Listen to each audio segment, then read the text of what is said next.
Hello दोस्तों, नमस्कार, प्रणाम। मैं नीलम पांडे अपने यूट्यूब चैनल में आप सभी दोस्तों का स्वागत करती हूँ। आप सभी के बीच में बहुत ही प्यारा सा सुहाग गीत लेके आई हूँ, बेटी विवाह। आइए गीत को सुनते हैं। प्लीज़ पसंद आए तो चैनल को सब्सक्राइब कीजिए, वीडियो को लाइक कीजिए, शेयर कीजिए, प्यारा सा कमेंट जरूर दीजिएगा। आइए गीत का आनंद लेते हैं। जनक नागरिया कदमवा के पेड़वा रे, कदमवा के पेड़वा। अरे जहाँ दुई नौ भैया छाए रे लालनवा।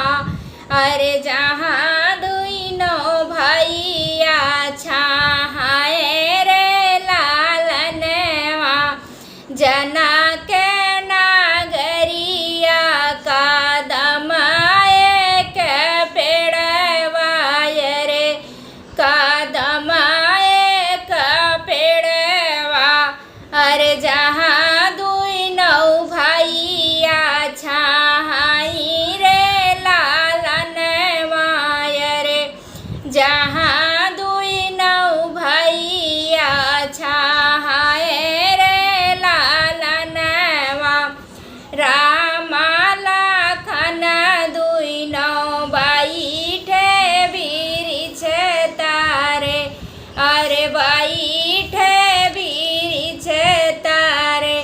अरे लगी गाए उनके पियास रे लालनवा। अरे लगी गाए उनके पियास रे लालनवा। यह केहू होता है जनक नागरिया रे, जनक नागरिया। अरे हम के जे पनिया पियावे रे लालनवा।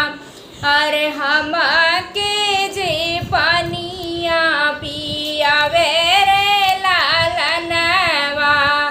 अरे भीतरा से निसारी है सीता रानिया रे, सीता रानिया। अरे हाथ घाइलावा मुखे पान रे लालनवा। अरे हाथ घाइलावा मुखे पान रे लालनवा। पनिया भरन सीता गाइनी कुअनवा रे, गाइनी कुअनवा। अरे पियाऊ दुई नौ भैया पानी रे लालनवा।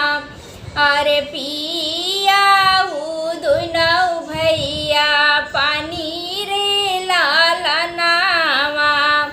के करिया हिऊ तू ही बारी दुलारी। अरे बारी दुलारी। अरे के करिया हिऊ प्राण पियारी रे लालनवा।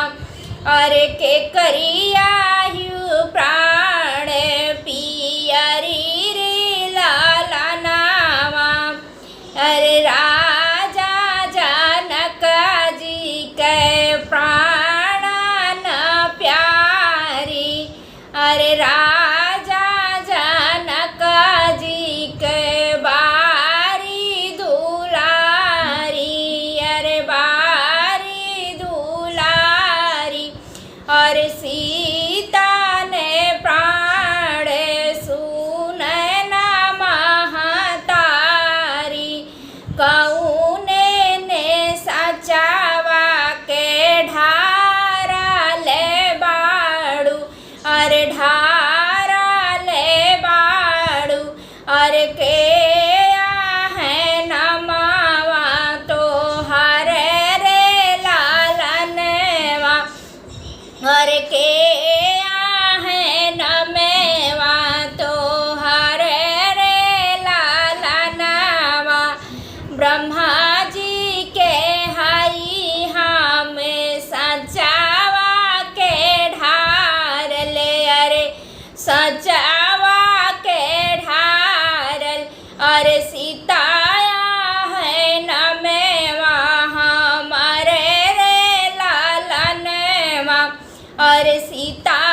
बिचकावई रे लाला नावा, अरे देखी देखी मुहावा बिचकावई रे लाला नावा।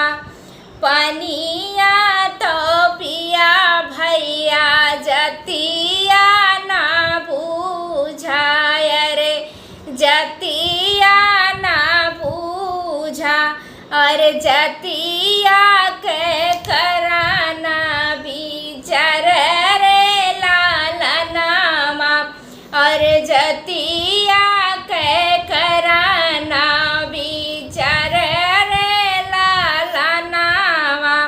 एतानी वचन सुने जब श्री राम, अरे सुने